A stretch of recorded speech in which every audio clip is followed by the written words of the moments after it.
Magandang morning mga ka-dimple. It's Bob Cabus once again. So papunta na naman po tayo sa isang favorite fishing spot natin para maghanap ng may ulam.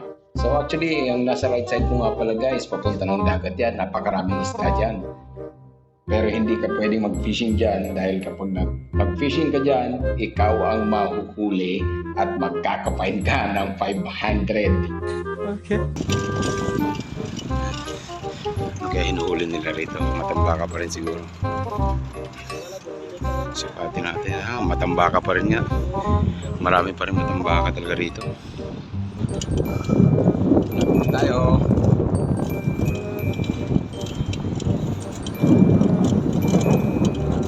At sa wakas, dumating na nga tayo mga ka-dimple sa favorite fishing spot natin.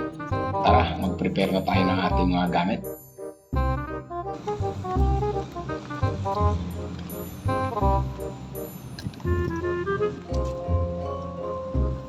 At dahil wala pa tayong mahuli guys, susubok muna tayo ng sa Biki. Wala tayong mahuling malalaki, so susubok tayo na maliit ngayon guys. Try natin.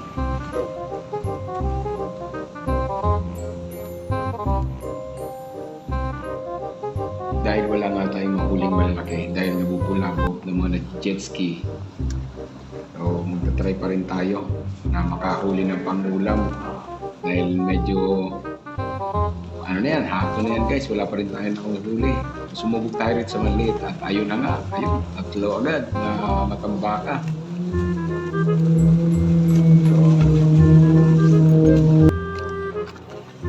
Effective, yung maliliit guys, effective. Mas maganda pala yung sa Biki.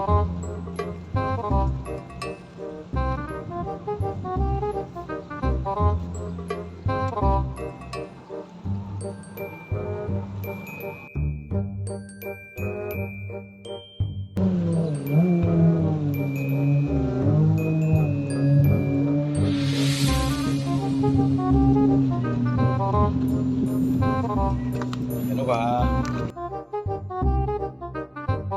At dito, sa part na to mga ka-dimple, last na nahuli na natin yan, ng isang piraso na matambaka. Dahil sobrang likot na talaga ng tubig, so umaalis na yung mga isda. Kasi may mga time pa nga mga ka-dimple na medyo lumalapit sa akin yung mga nagji-jet ski, yung para bang nananadya tapos babasain ka nila. Kaya ba dyan, panoorin nyo hanggang sa may dulo. Dahil yung dalawang nagji-jet ski dyan, tumama sa sa fishing line. Ayun, nahulog silang dalawa. Wala. Nagsihalisan yung matambaka mga ka-dimple dahil sa dalawang nagji-jet ski. Malikot masyado yung tubig. So mamaya naman.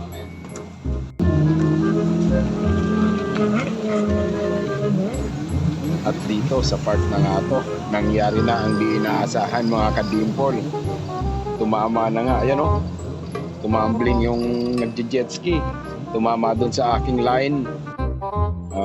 Swerte at hindi sila nasabitan ng taga. Kasi sobrang lapit na nila sa batuhan mga ka-dimple. Which is doon ako naghahagis ng aking mga kawil. Dapat nandun sila sa gitna.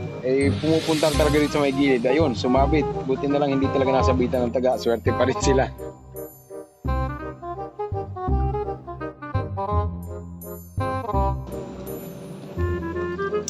Bihira, kamunti ka na masira ang mga natin. Fishing rods.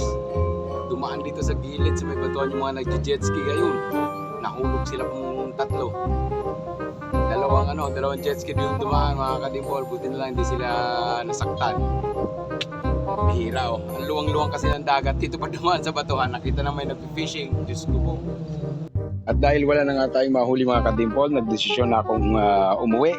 Salamat nga pala sa mga nanonood and sana patuloy niyo suportahan ng Bob Cabus TV. Yan po ang aking mga nahuli.